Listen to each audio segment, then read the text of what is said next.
Broadcasting, and we are broadcasting. So good morning, good afternoon, and good evening to everyone wherever you may be, and welcome to another installment of our YLP webinars brought to you by the Young Leaders Program of the International Desal Association. As we've said previously, the YLP aims to promote desalination as a career choice through young leaders and young professionals, and provide education, opportunities and career advancement. And this includes educational programs such as our webinars that we bring to you today. And today we're very pleased to have Dr. Giancarlo Barassi with us today. Giancarlo works as a sales engineer for Fedco, so needless to say, he's very well versed in the topic of energy recovery. Prior to Fedco, Giancarlo studied in New Zealand, studying his PhD before starting his own company in Chile, his own home country, selling equipment to the likes of Voltia and Fedco. And he himself is an active member of the YLP, so we're extremely happy to have him with us today and impart some of his wealth of knowledge in the topic of interstage boosting with turbochargers. Now, before I hand over the webinar to Giancarlo, I just want to make a little reminder that you can ask questions at any time by simply adding your question to the comment stream that's available on our live stream. And at the end of the webinar, I'll be able to pose these questions to Giancarlo and we'll have continue that conversation. So on that note, Giancarlo, do you want to take it from here? Yes, of course. Thank you, Nick. Thank you for everyone attending this webinar, and I hope more people join. I sent a couple of emails out. Let me share my screen here. So today we'll be reviewing interstage boosting using turbochargers. And what it makes it so interesting is that you can get more produced water for every drop of feed water. And at the same time, you will improve the process performance and be able to recover energy. So you have a lot of benefits from doing interstage boosting. And today I'll be showing the benefits in both brackish water RO and also a novel application seawater RO units. Before I move forward to the main topic of this webinar, I want to do a brief overview of energy recovery in reverse osmosis. Back in the early days, reverse osmosis didn't count with energy recovery. In fact, pressure or discharge pressure to the membranes was regulated with concentrate valves and throttle valves. As reverse osmosis became more popular, especially in seawater RO, people saw that there was a lot of hydraulic energy being wasted in the concentrate stream. So a lot of research was done, and energy recovery devices that used the hydraulic energy of the brine were manufactured in order to reduce the overall power consumption in the process. And now we can separate these energy recovery devices into two groups: positive displacement devices and centrifugal devices. Today I will be briefly talking about the isobaric chambers, and of course, I'm going to talk deeply in turbochargers, which is the main topic. It's my suggestion that when you look for an ERD, you have to look for availability, reliability. You don't want your reverse osmosis process or your reverse osmosis plant to stop due to a failure in your ERD. Okay, so that's one of the main things you have to look for, that the energy recovery device is reliable. The second, of course, is the CapEx. CapEx usually, especially in large plants, is going to be involved in capital amortization. So the more expensive the equipment is, the more you will pay down the road after during the lifetime of the project due to interest rates. Also, you have to see the OpEx. Okay, what about the spare parts, maintenance, downtimes? Okay. Every single mechanical piece, every single mechanical equipment needs to be inspected every period of hours, and sometimes you need to replace certain components. So OpEx is also important, and of course, the specific energy consumption you get out of the process, it has to be competitive. So let's talk about isobaric chambers. Okay, these are positive displacement devices, and they offer high energy transfer efficiency. The isobaric chamber involves the use of two pumps and additional equipment and instrumentation to operate the system. The way it couples to the RO process is as it's shown here in the process flow diagram, where you have a feed stream, which splits into two smaller streams. One that goes directly to a high pressure pump that pressurizes the water to reach the required pressure to desalinate in the RO membranes. Then brine comes out of the RO membranes and it enters the isobaric chamber, depressurizing and pressurizing the feed stream on the other side. Usually, the feed stream is pressurized 2 to 5 bar below the required membrane pressure. So you need a recirculation pump in order to reach the required pressure. So the isobaric chambers are connected to a common feed manifold and a concentrate manifold. Each unit contains a ceramic rotor with a number of cylinders. In a sequential process, the rotor chambers are filled up with low pressure pretreated seawater. The flow of water makes the rotor spin and exposes the feed water to high pressure brine, which pressurizes this water out of the rotor chamber and delivers it into the RO feed line. As the concentrate pushes out the fresh water from the cylinder, it transfers its energy to it, and at the end of the cycle, the same cylinder contains only low pressure concentrate. The incoming feed water then pushes the concentrate away, and the cycle repeats itself all over again. Since there are no physical pistons involved in the process, some mixing occurs, raising the TDS of the feed water, which it needs to be accounted for during the membrane projections. The main ERD that we are going to be talking about today are turbochargers. Turbochargers were invented and patented by Eli Cocleas in 1989, and it's also referred to it in the literature as hydraulic pressure boosters.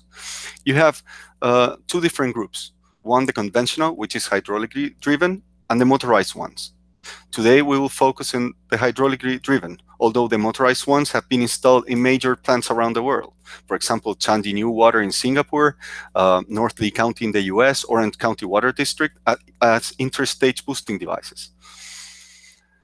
Turbochargers offer good efficiency, low maintenance, they have no brine mixing, low capex, low complexity, and a flexible operation. They can adapt to different water conditions, salinity, temperature, and even they can resist difficult waters compared to other ERDs. And they have the highest availability and reliability in the market due to its simplicity of design. So how do they work? Okay, the turbocharger consists of a turbine and a centrifugal pump impeller connected on the same shaft. When high pressure brine enters the turbine volute, okay, located here, it makes the turbine spin, okay, transferring the energy to the pump side of the turbocharger, raising the pressure. So if we review this process flow diagram, we can see here the feed flow coming in at a low pressure 2 bar, the pump raising or pressurizing water to 38 bar, and the turbocharger raises the remainder pressure to 66 bar, which is usually the amount of pressure you need to desalinate in seawater. Okay, and then brine comes out and enters the turbine volute, and the energy recovery process occurs. Usually, the brine comes out of the turbocharger between 0.5 and 2 bar. So the applications for turbocharger are, of course, energy recovery, food boosting, and as we are going to see today, interstage boosting in brackish water RO and seawater RO. Here we can see how simple it is to install a turbocharger, just a few connections, okay, and they can handle the entire flow of the system with just one unit. Turbocharger has endured many changes throughout the years. At the left, we have the old generation, and at the right, the newer generation. As we can see, the old generation has external bypasses for lubrication and also for brine flow and pressure control. Nowadays, the newer generations have all these bypasses internally. Okay, so it's a sleek design, and which makes it very robust and reliable in the field. These devices can handle flows from 7.5 to 3,200 cubic meters an hour, and they can operate up to 82 bar, so they can handle pretty much all the feed flows of any skid that is commonly designed in seawater RO units. Here we can see one of our largest units, which is an HPV 2800, which is considered to be the largest energy recovery device on the planet. We have there are 17 of these HPV 2800s installed in Ras Al Khair, the plant of the year in 2015. and they have been continuously operating for the last year without any stops. Nowadays, we can achieve high efficiencies in the turbochargers, up to 86% in the largest turbochargers, thanks to computer fluid dynamics. We can model the volute, the diffuser, and the impeller, reaching the highest efficiencies. The way you depict in a process flow diagram a turbocharger is by putting this symbol here, where you reflect the pump volute and the turbine volute. So you have a feed stream where it enters the pump volute and it pressurizes water into the arrow system. And then the brine here comes out of the arrow, the skid, and enters the turbine volute and depressurizes into the drain line. You have to remember that we are transferring energy from the brine to the pump. So we can do we can actually express this into energy transfer equations. If we do so, we also have to account for the efficiency on the turbine side and the pump side of the turbocharger. If we can also go a little bit further and set some conditions here. We can see that we have Q1 as a feed flow and remains constant once we pass the pump side. Okay, flow doesn't change, but the feed gets pressurized when it passes through the pump section. Then, as brine is generated, we have a lower flow, Q2, which remains constant through the turbine side. And also, P3 depressurizes into P4. If we express this as hydraulic energy, okay, we can say that the change of energy on the pump section is basically the feed flow times the specific gravity of the feed times the pressure differential on the pump side. And the change of energy on the turbine section of the turbocharger will be the brine flow times the specific gravity of the brine times the pressure differential on the turbine side. With this, we are able to calculate certain parameters. For example, if we do a membrane projection, we will have all the parameters in red here are known parameters from the membrane software, okay?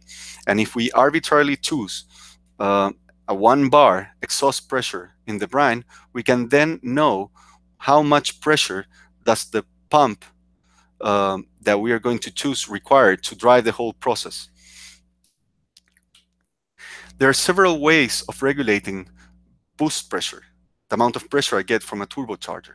The first one is using the auxiliary valve on the HPV. This is an internal channel that is always present on every model. As you can see here, the valve is located on the side of the HPV, and it opens a secondary channel which diverts water into a new path and impedes the turbine impeller from a different angle. A fully closed position offers the highest boost, and a fully open position offers the lowest boost pressure. The second way of regulating boost pressure is by adding a back pressure valve. And you will need to do this whenever the CV value of the reject, okay, is smaller than the CV value of the turbine. Any modification you do here, it will affect the membrane pressure here, P2. Okay, so because in this equation we can see that they're proportional. So if you close the valve here, it will affect the pressure values here, and you will do so again if the CV value on the reject is smaller from the CV value of the turbine, and you can calculate the CV values using this equation. The third way of regulating the boost pressure is through an external bypass. So you will be fully bypassing the turbine section, and you will be wasting energy by doing so. And you will need to do this when the CV value of the reject is larger than the CV value of the turbine section. Okay, so now we have reviewed 3 different ways of controlling feed boost that are going to be useful when doing interstage boosting. So let's talk about interstage boosting here. This is the main topic now. What you will see in interstage boosting usually is a multi-stage design system. In this case, we have a 2-stage system, okay, where you will have a high pressure pump, and between stages, you will have a boosting device. Usually, or in the past, commonly, it was done using pumps, okay? But with the existence of turbochargers, you can recover energy, and at the same time, you can get the boost pressure you need for your system, okay?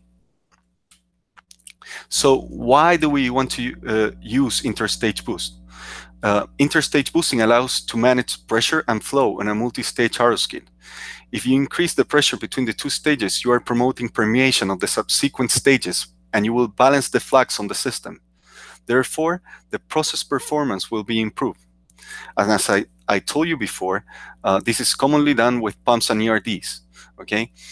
At the beginning of the presentation, I told you that motorized turbochargers are commonly used as well for interstage boosting, especially in brackish water RO units. Here is a picture of North Lee County, USA with a motorized turbocharger for interstage boosting.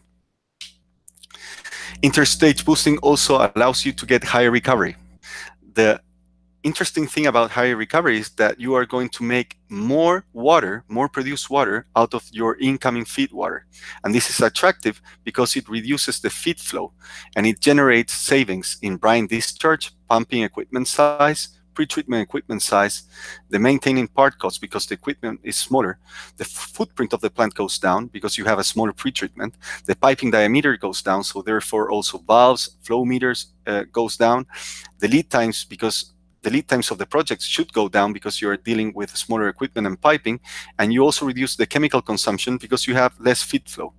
And in fact, all these benefits of high recovery have made that certain companies, or the entire industry, is actually moving towards high recoveries. You have the case of IDE Technologies, where they have a high recovery brackish RO system being offered. Also, you have Desalitech with closed cycle desalination in brackish water RO, and you have two major companies nowadays trying to reach high recovery in seawater RO.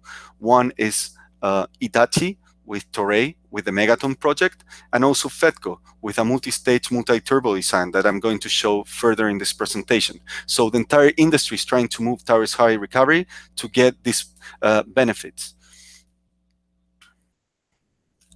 But high recovery also poses challenges, okay?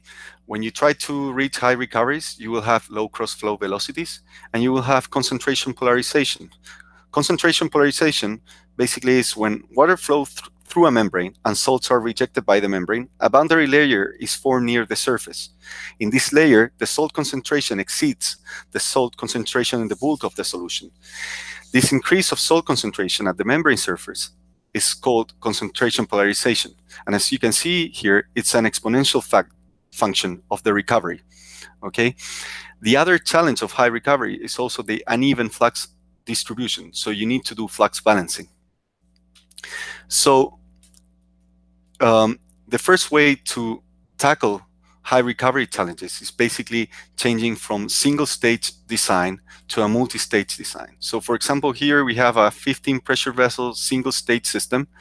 And in order to get high recoveries with the same amount of pressure vessels and membranes, we need to split the system into a 10-5 configuration, okay? And that way we'll keep the cross-flow velocities high, and we will distribute the recovery on the membranes a lot better. The uneven flux distribution in RO is one of the main problems when trying to achieve high recoveries. So in order to have an average flux or design flux, we usually apply an excess of energy, an excess of pressure on the lead element, resulting on a high flux on the lead element, which leads to higher fouling potential, just to keep the NDP high on the tail elements, which will be underproducing water, okay?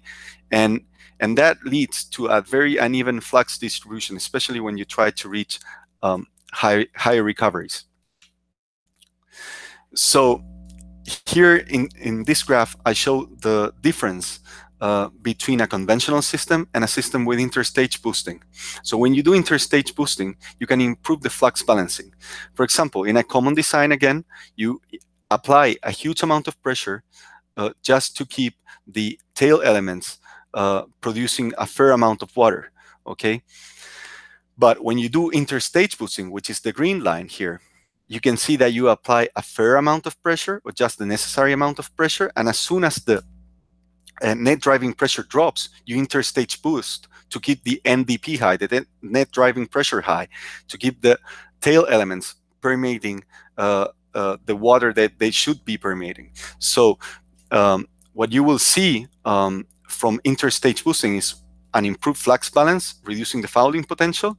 You will improve the recovery per membrane module, so you will have a better distribution of recovery throughout the membrane modules in your system.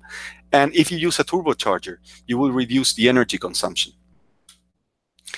How does a turbocharger couples to a multi-stage system using interstage boosting?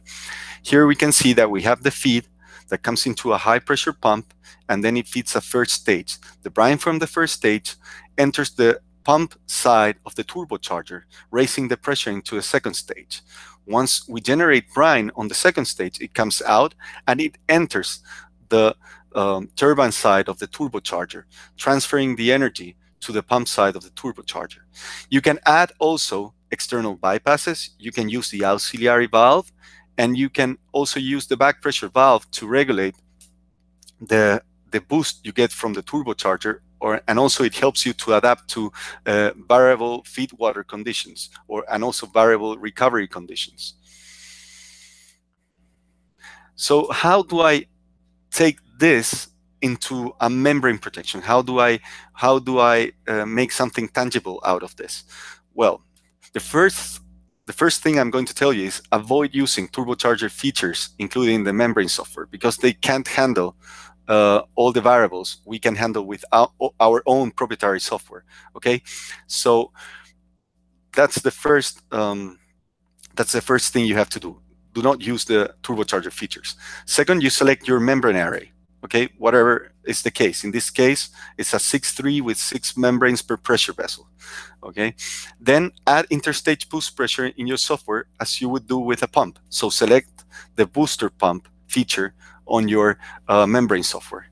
Then play around with the boost pressure until you get the desired values for flux. So there are some certain engineers that like balancing the flux in a way that both stages or all stages have the same average flux. Others like balancing lead element flux, and other people also focus on getting the best flux and polarization factors on their membranes. And there might be even other factors they want to consider during the membrane projections. But that's why every engineer designed their system in their own way, or also taking in consideration the feed water quality. Okay, you might be limited by the feed water conditions. Okay, and the last thing you need to do is basically send that membrane projection to a turbocharger manufacturer, so it can offer you the best equipment for that specific duty point. Other softwares is even more straightforward. You have a little box in between the stages where you input the desired boost pressure. Okay, so let me show you 3 different scenarios and how interstage boosting benefits the whole process performance. So the first scenario will be a low salinity brackish water at 1500 ppm. The second scenario will be a high salinity brackish water at 10,000 ppm. And the third scenario will be seawater RO using a multi-stage, multi-turbo configuration for high recovery in seawater, which is quite novel. I just want to say that these designs are just to prove the concept and may not represent the best overall membrane and process performance, but they're close enough, and they do not show alarms in the membrane softwares. The water quality and other variables also may limit the design of your system, so maybe you are not able to recover or get a very high recovery out of your system due to the water quality conditions. Okay, so in the first case, we have a low salinity brackish water RO system. The blue triangles here in the graph in the middle represent a system that is operating at 75% recovery without interstage boosting, and the green dots represent a system that is operating at the same recovery with interstage boosting. What we can see here is that the lead element flux in both stages has dropped down significantly, also dropping down the fouling potential in the system. And at the same time, your tail elements are no longer underproducing water. They have raised the production at least by 50%. The energy savings, if you would calculate this, it will be around 10 to 20% in this salinity range.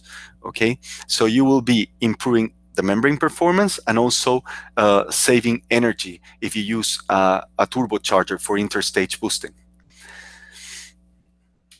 The second scenario is a high salinity brackish water. We can see two different arrow skids. The black dots here represent an arrow skid with no interstage boosting, okay, operating at 70% recovery at 10,000 ppm. As we can see here, there is a maximum allowable design flux. So this means that this design here raises an alarm in the membrane software because you are operating beyond the membrane manufacturer specifications for this specific membrane, okay?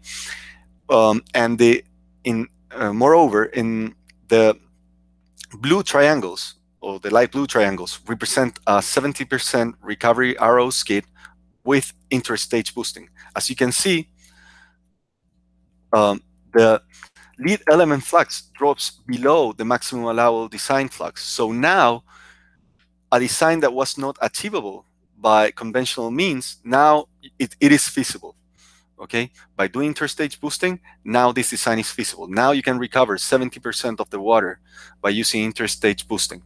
Okay, also you can see that the tail elements are producing or are permeating 3 times more water than the tail elements before.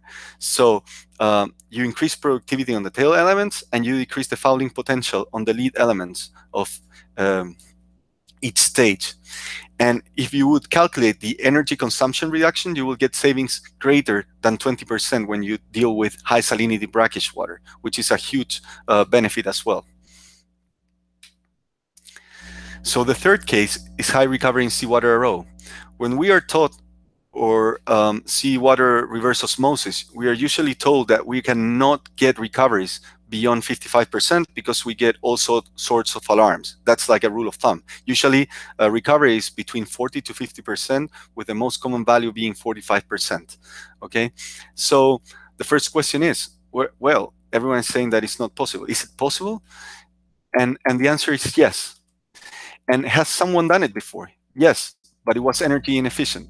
Back in the 90s, a membrane company installed brine conversion systems around the world, ranging from 200 to 6,000 cubic meters a day.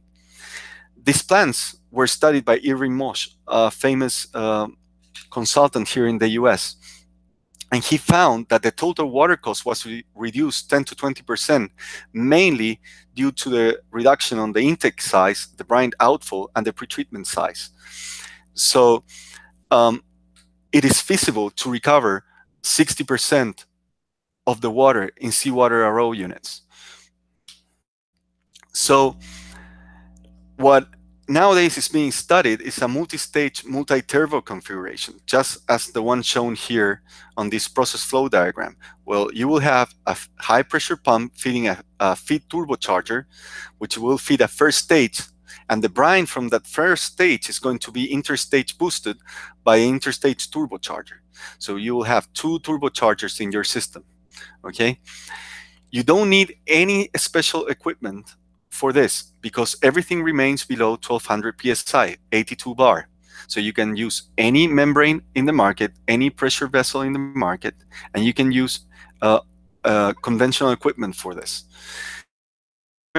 Area than in a conventional system, because you are using basically what you are doing is splitting the system into several stages, and you will be using basically the same design philosophy of a brackish water RO unit. Since you have the same membrane surface area, you will have a similar RO skid footprint. And the other advantage, you only have one electrically driven equipment per train, which is the high pressure pump. There are no booster pumps involved in this configuration. So if I'm dealing with higher osmotic pressures, I should have higher SEC values. that would be like a direct way of thinking about this process. But the reality is, since I'm moving from low recoveries, in this case 42% recovery, to a 55% recovery condition, it means I have reduced the feed flow by 26%. Okay, so that creates savings on the high pressure pump, on the pretreatment pumps, and with those savings, we are able to match the specific energy consumption, or get similar specific energy consumptions in some cases, to isobaric chambers. So this is a huge leap forward, because you are increasing the recovery in seawater RO, but at the same time, you're getting SEC values that are competitive to the best ones in the market. And these results were shown during a conference in the Caribbean, Caribbean 2018. So the conclusions of this webinar basically is that interstage boosting with turbochargers will improve the process performance, and at the same time will reduce the energy consumption. It will enable you to make designs that are not achievable without interstage boosting. And the application of turbochargers as interstage boosting are not limited to brackish water RO, but also can be used in seawater RO in a multi-stage, multi-turbo design, and you will achieve similar SECs to an isobaric chamber. In simple words, you will get more water, better membrane performance, and you will be recovering energy. Thank you very much. Okay, thank you, Giancarlo. Maybe you can close down your presentation. Let's see your lovely face again. I don't know if we've got any questions from the audience. Let me have a quick look. There's nothing sitting there now. If anyone has any questions, please on the YouTube page. But maybe I'll post a few while we're waiting on anybody to sign in. Do you think that there is a sweet spot for turbochargers over positive displacement ERDs? So is there one area that there's particularly an advantage for turbocharge over PD ERDs, or is it more of a wide spectrum? No, I think the sweet spot is interstage boosting. In fact, it's something that interstage boosting is very, very simple. And the amount of piping, control, the amount of capital investment, OPEX, everything makes the turbocharger the best option without any doubt over positive displacement device for interstage boosting. That's where it's unmatchable because you have all those benefits, okay? You have the benefits of a boosting pump, but at the same time, you are recovering energy in a very efficient way. Okay, so but you really have to look at a full life cycle cost. So it's really weighing up the savings of energy versus the additional investments that are required because you're saving on additional pumps and so forth with the turbocharger. Is that right? No, I would say that it's more than a complete life cycle cost or a very hard study on how much money you invest in this. It's basically the process is very simple. It's straightforward. The turbocharger is very simple to install, and also it gives you the best energy transfer efficiency and on interstage boosting applications. Okay. And it's the Okay, you said that they generally run at a maximum efficiency of around 86%. Is that right? That's the maximum efficiency you could get out of a turbocharger nowadays. Sure, which is like a pump, I guess. Where are the energy losses in the system, and how is there a possibility this can be further optimized as we make further development? Basically, it comes from drag. Drag inside the turbocharger and certain zones where you have a lot of friction. But yeah, basically those are the points of that you could improve.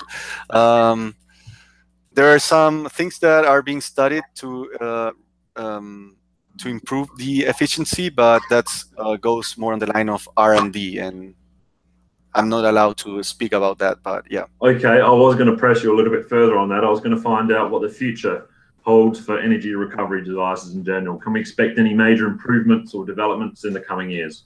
I think we can expect an improvement on motorized turbochargers, because that's something that is unique, and it has proven in many plants to be very useful to to get these process benefits and adapt to different water conditions, and that's why it has been installed so widely spread in these brackish water RO systems around the world. Okay. And the other major advancement is the last topic I talked about, which is high recovery in seawater RO. That's a major thing. That's a major leap forward. Okay, I think that's really interesting. It's something new and something, to be honest, I personally hadn't really considered. And I was going to ask you if turbochargers are more suited towards brackish water or seawater, and is it more a case of with this latest development that now it sort of expands their the coverage? I think conventional turbo. Yeah, can you hear me, Nick? Sorry. Yeah, I can hear you. Yep. Sorry. Yes. Yeah. It's all about pressures and flows. I think motorized turbochargers, like the vertical ones I showed in the pictures, are they offer something unique in the market, and that's why it's being used on brackish water RO units. Why the conventional turbochargers, they fit well on high salinity brackish water systems and seawater RO systems. Okay. Listen, that's all my questions for now. Just having a look, I don't see any more questions from the audience. So I guess we'll wrap that up there. Thanks very much for that extremely interesting webinar, Giancarlo. It sort of definitely opened my eyes a little bit to the world of turbocharging. And if anyone has any further questions that they would like to hit Giancarlo up with, you're more than welcome to send it into our IDEA YLP LinkedIn profile, and we'll pass them on to Giancarlo, or you can contact us via Facebook, and we can happily get you in contact with Giancarlo and continue this conversation. So, yeah.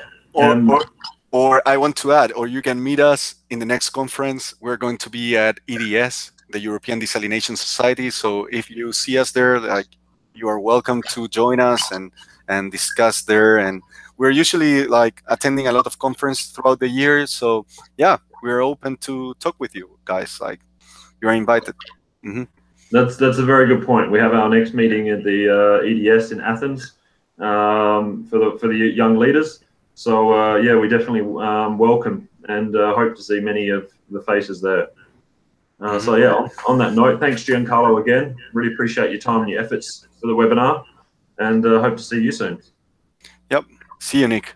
Thank you, everyone. Bye.